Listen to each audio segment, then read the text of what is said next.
Bonjour les amis, j'espère que vous allez bien. Bienvenue dans cette nouvelle capsule vidéo. Vous avez remarqué qu'elle est en première, c'est-à-dire que ce n'est pas un véritable live. C'est une vidéo qui a été préenregistrée mais qui est mise en première afin de vous permettre de pouvoir chatter durant tout le long de cette vidéo, de pouvoir échanger, partager vos sujets de prière, vous encourager mutuellement, peut-être même vous saluer, parce que vous allez regarder cette vidéo peut-être de différents endroits sur le territoire français ou même d'autres pays francophones. Alors soyez les bienvenus, j'espère que vous allez bien. C'est la deuxième vidéo que je fais en première sur cette thématique qui est la guérison divine. Est-ce encore d'actualité? J'ai déjà fait une première vidéo il y a quelques temps maintenant, qui était en première également. C'est le lancement, je lance un peu cette piste de réflexion de temps à autre, afin de vous encourager à expérimenter le miraculeux de Dieu dans votre vie, expérimenter la grâce de Dieu, découvrir que Dieu vous aime, que Dieu veut agir dans votre quotidien, que Dieu veut restaurer votre corps, que Dieu veut manifester sa gloire. Alors aujourd'hui, on va aborder cette deuxième partie sur cette thématique tout de suite après le jingle.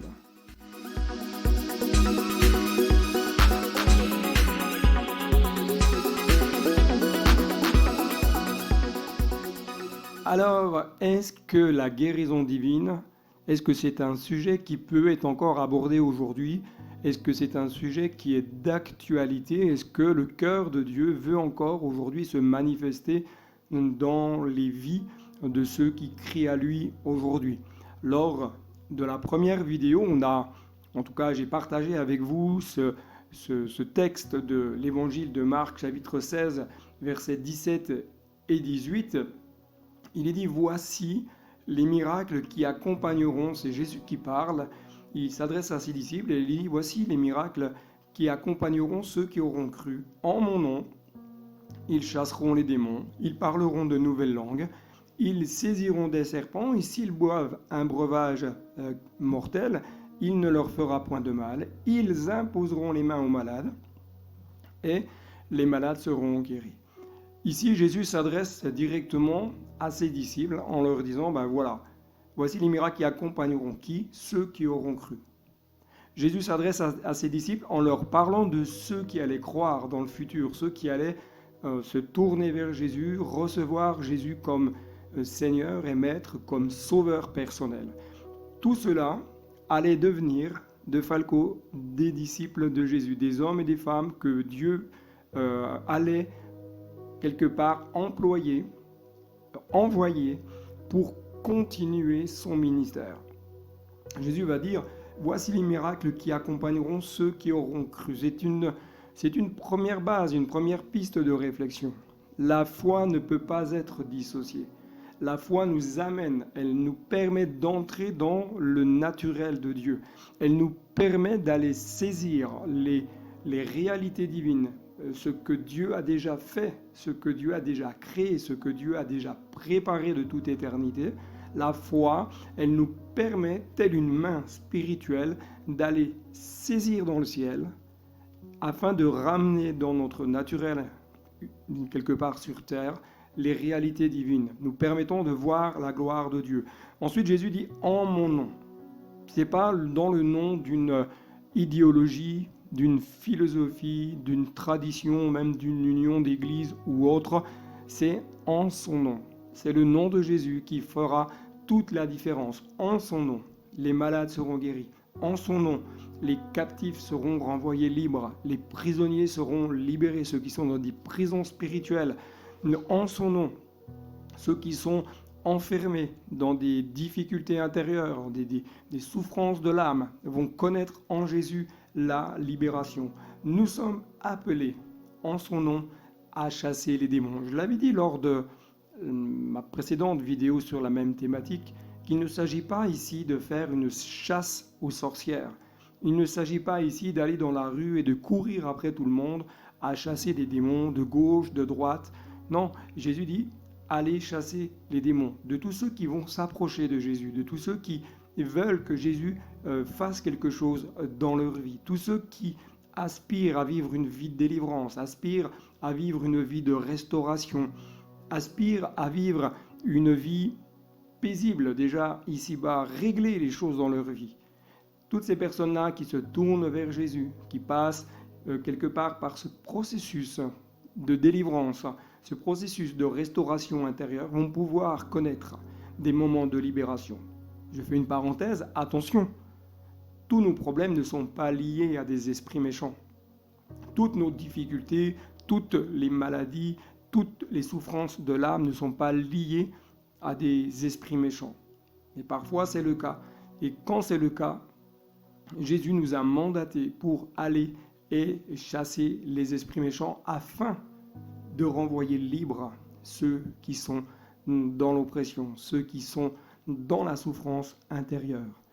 En son nom, nous parlerons de nouvelles langues. Jésus parle ici d'une manière prophétique de la Pentecôte dans Acte 2, ce temps où les disciples de Jésus réunis dans un même lieu vont voir la gloire de Dieu se manifester et le Saint-Esprit descendre et revêtir chacun des disciples présents d'un feu de gloire, d'un feu puissant qui va les équiper pour être des disciples impactants dans ce monde, mais également pour accomplir les œuvres du Père, accomplir ce que Jésus a fait, puisque Jésus a dit « Vous ferez des œuvres plus grandes que moi ». Et Jésus nous a envoyé son esprit pour nous revêtir de puissance afin de poursuivre le mandat qui était celui de Jésus. Nous saisirons des serpents. Il y a donc maintenant pour tout enfant de Dieu une autorité spirituelle. Vous avez une autorité spirituelle sur toutes les puissances de l'ennemi. Vous savez, je crois personnellement que beaucoup d'enfants de Dieu restent en souffrance parce qu'ils ne saisissent pas cette promesse. Ils ne saisissent pas réellement l'importance, la profondeur de ces paroles de Jésus. En son nom, vous avez une autorité. L'autorité de saisir les serpents. Non pas les serpents physiques, mais spirituels. Dire maintenant ça suffit, maintenant telle situation, maintenant esprit méchant, esprit de colère, esprit d'addiction, esprit d'oppression, je te saisis et je te jette dans le feu. Tu n'as plus aucune autorité, tu n'as plus aucun droit sur ma vie. Maintenant, je saisis avec autorité spirituelle ce que l'ennemi essaye de faire dans ma vie et je le jette loin de moi. Nous imposerons les mains aux malades et les malades seront guéris. Nous revenons donc à la thématique principale de ce temps. En son nom, nous imposerons les mains aux malades et les malades seront guéris. Alors, j'aimerais vous encourager.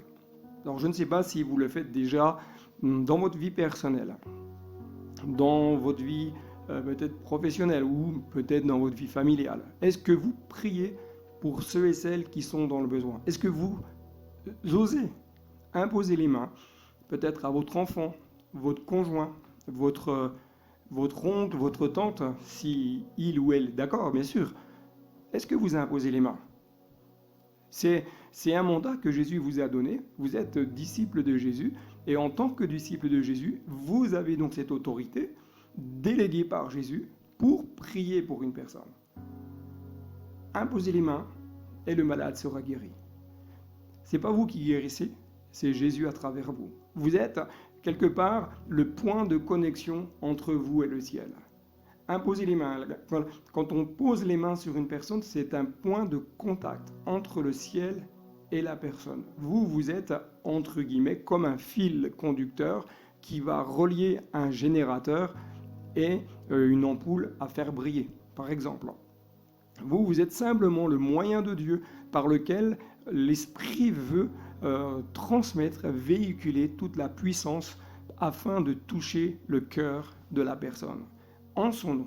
Alors aujourd'hui, je vous propose d'aller un peu plus loin et de regarder ce que l'apôtre Jean nous relate dans son évangile.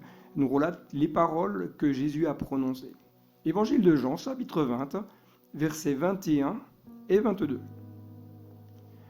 Jésus va dire ceci à ses disciples également, que la paix soit avec vous, comme le Père m'a envoyé, moi aussi je vous envoie. Après ces paroles, il souffla sur eux et leur dit, recevez le Saint-Esprit. Le Père a envoyé Jésus avec un mandat. Quand le Père a envoyé Jésus sur terre, et que Jésus lui-même a dit, me voici, le Père a envoyé Jésus avec un mandat.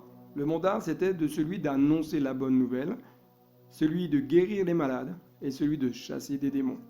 Le mandat, bien sûr, c'était que le Fils de Dieu donne sa vie pour que l'humanité puisse être réconciliée avec le Père. Le mandat de Jésus, c'était qu'il vienne sur terre, qu'il vive parmi les hommes, qu'il soit au contact des uns et des autres, au contact de notre humanité, afin de donner sa vie sur la croix à notre place, de prendre notre condamnation, de prendre nos souffrances, de prendre nos infirmités, de façon à ce que lorsque le sang de Jésus a coulé, nous puissions obtenir à travers son sacrifice le pardon de nos péchés, et à travers les meurtrissures de Jésus, que nous puissions obtenir la guérison de nos corps malades. Et Jésus va dire clairement, tout comme le Père m'a envoyé, moi aussi je vous envoie. Donc, si je reprends simplement les paroles de Jésus, Jésus vous envoie, vous qui regardez cette vidéo. Vous qui regardez cette vidéo, même si c'est en replay, même si ça fait plusieurs jours que cette vidéo a été tournée, vous qui regardez cette vidéo, Jésus vous envoie.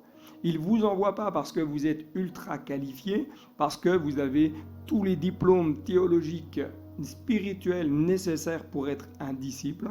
Jésus vous envoie parce que vous avez reçu le Fils de Dieu dans votre cœur et Jésus veut faire de vous un transmetteur dans ce monde. Vous êtes sel et lumière. Vous êtes appelés à avoir de la saveur dans ce monde et à briller pour que le monde puisse voir, le monde puisse se rendre compte que ce monde est ténèbres et qu'il existe encore aujourd'hui en Jésus une solution face aux difficultés de la vie. Jésus vous envoie. Deuxièmement, pas besoin d'ultra-qualification.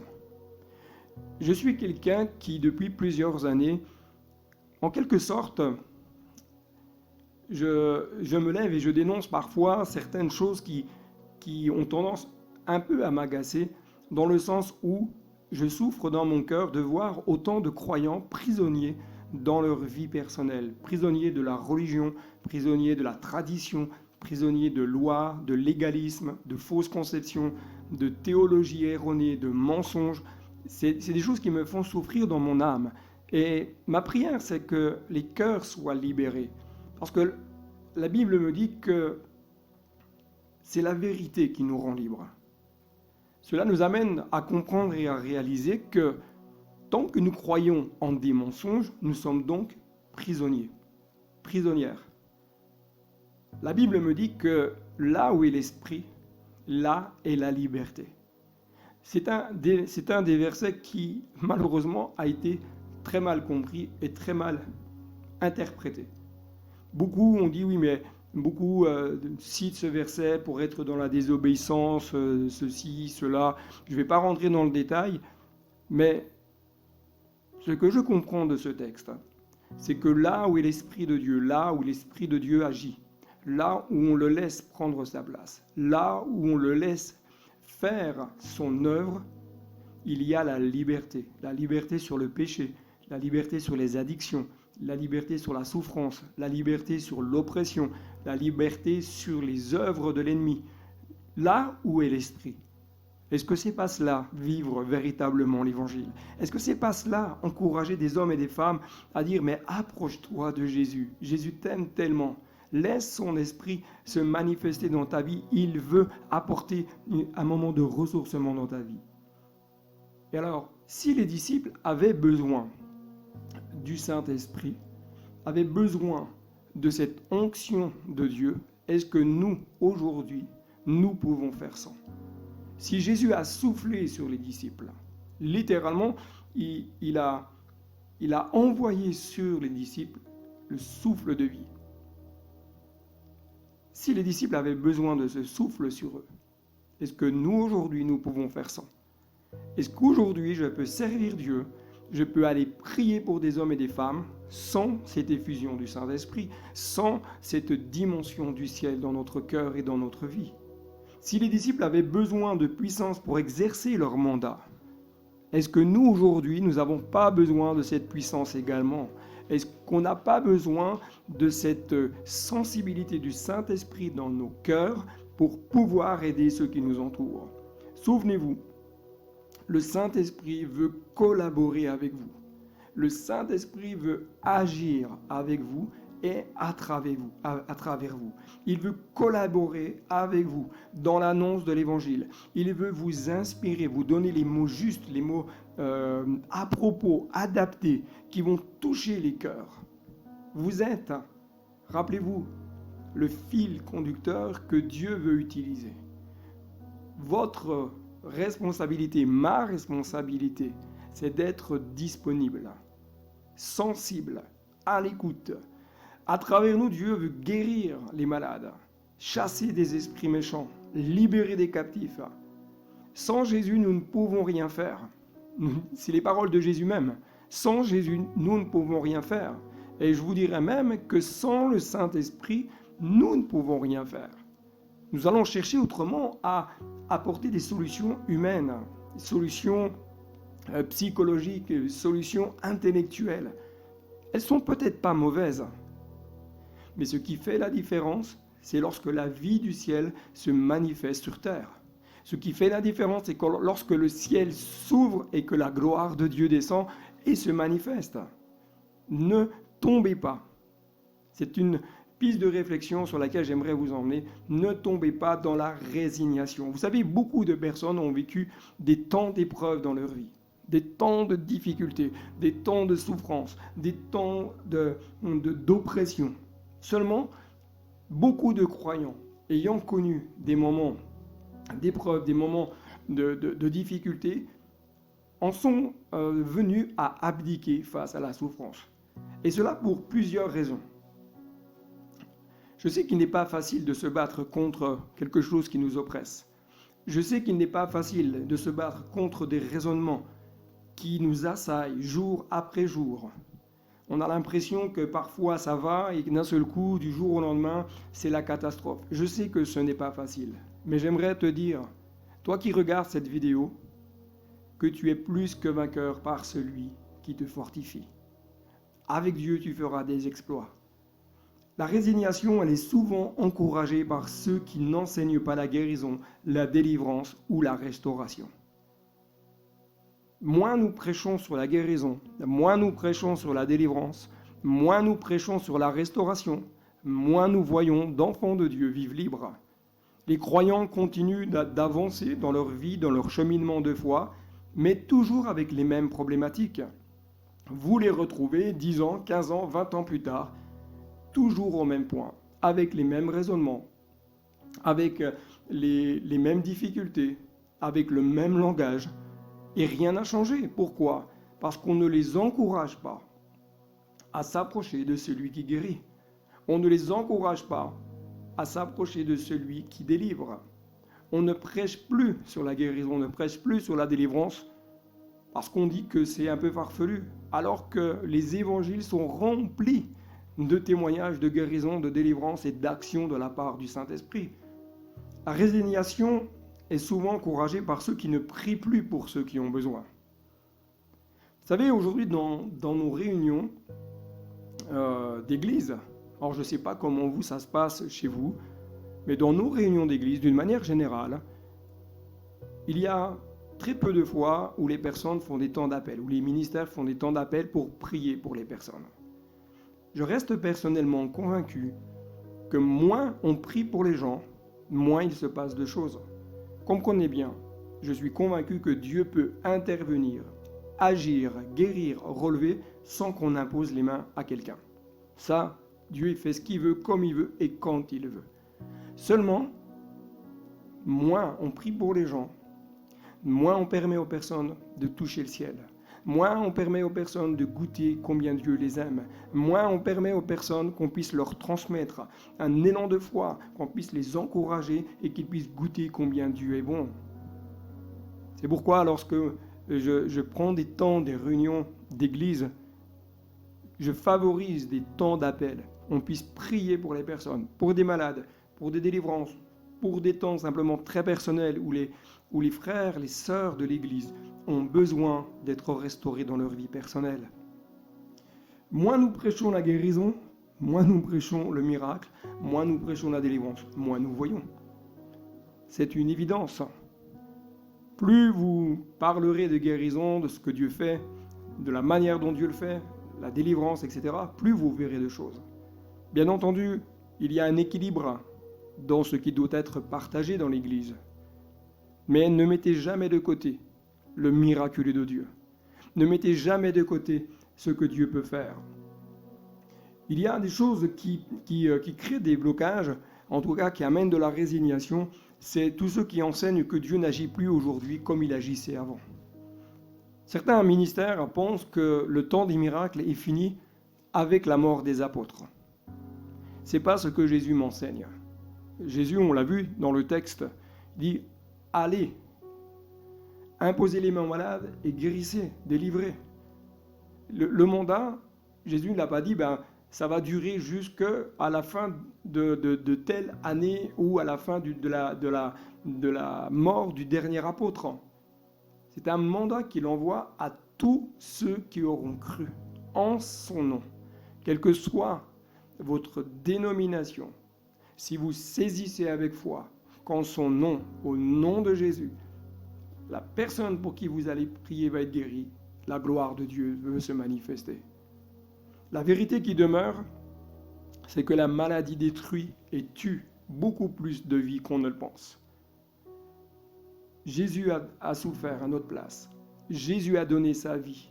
Son corps a été meurtri, non pas pour le pardon de nos péchés, mais pour la guérison.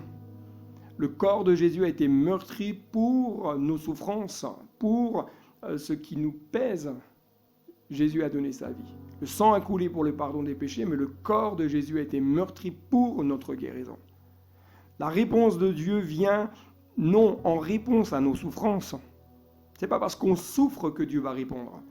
La réponse de Dieu vient en réponse à notre foi. Si tu crois, tu verras la gloire de Dieu. La foi nous amène à entrer dans la perspective divine. Si tu crois. La foi est inefficace si elle s'appuie sur des mensonges. Tant que vous croyez en des mensonges, ça annule ce que vous allez demander à Dieu. C'est comme un aimant avec des pôles opposés. Vous les mettez l'un en face de l'autre, ils ne peuvent pas se coller. La foi est annulée si nous croyons en des mensonges. C'est pour ça qu'il est important de demander au Saint-Esprit de mettre en lumière les différents mensonges auxquels on croit, afin qu'on puisse demander pardon pour cela et qu'on puisse renoncer à ces mensonges, démanteler le mur, les forteresses de mensonges qui se sont dressées dans notre vie, ou alors qui ont été enseignés par des ministères. Il y a des choses que nous devons garder de tout ce que nous entendons, mais il y a des choses que nous devons vérifier au regard des Écritures. Si ce que nous entendons est conforme, et si ce n'est pas conforme, nous devons les rejeter. La guérison des malades et la délivrance des captifs et l'annonce de l'Évangile, c'est une collaboration avec le Saint-Esprit. Vous savez, plus nous prenons du temps dans l'intimité de Dieu, plus nous découvrons ce que Dieu veut faire. Plus nous prenons du temps dans l'intimité de Dieu, plus nous prenons du temps à être à son écoute, plus nous recevons la pensée du Père, ce que Dieu veut nous faire connaître, ce que Dieu veut nous révéler. Alors, dans ce temps que nous allons prendre maintenant, j'aimerais vous encourager à être à l'écoute de la voix de Dieu. Pendant que le fond musical est en train de se lancer, là où vous êtes, peut-être que vous êtes dans une voiture, peut-être que vous êtes dans votre cuisine, dans votre salon, dans votre chambre ou dans une autre pièce ou dans un autre espace. Dites simplement au Saint-Esprit, révèle-moi le cœur du Père. Qu'est-ce que j'ai besoin de recevoir? Quel est le mensonge dans lequel je crois et qui a besoin d'être renoncé, annulé, sur lequel je dois confesser? Est-ce que dans ce temps que vous prenez maintenant, est-ce que vous sentez quelque chose se passer dans votre cœur? Si c'est le cas, s'il y a des choses qui sont en train de se passer dans votre cœur, si Dieu vous parle, peut-être par un verset biblique, peut-être par une image, une vision, par une sensation, le toucher de Dieu, n'hésitez pas à écrire dans le chat, n'hésitez pas à communiquer ce que Dieu est en train de faire. Prenons maintenant quelques instants de prière ensemble pour que la grâce de Dieu se manifeste et pour que le Saint-Esprit puisse venir vous toucher. Père, je prie que maintenant, ta gloire puisse descendre. Le ciel est ouvert parce que je crois. Je crois que tu es Dieu, je crois que tu es au-dessus de tout, que rien ne t'est impossible. Père, je prie pour tous ceux et celles qui regardent cette vidéo, qui la regarderont peut-être en replay. Je prie afin que tu les touches par ton esprit. Saint-Esprit, nous accueillons ta présence. Nous accueillons la gloire du Père et la gloire de Jésus. Saint-Esprit, tu révèles ce qui est caché, tu révèles ce qui bloque peut-être des cœurs, des vies, ce qui emprisonne des personnes dans des mensonges. Révèle maintenant. Esprit de Dieu parle. Esprit de Dieu agit. Viens toucher.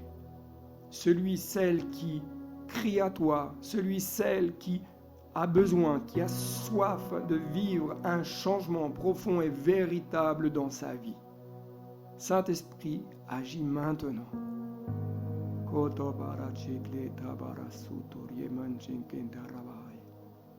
Merci Jésus, tu es tellement merveilleux. Seigneur, ta parole dit que c'est par tes meurtrissures que nous avons été guéris.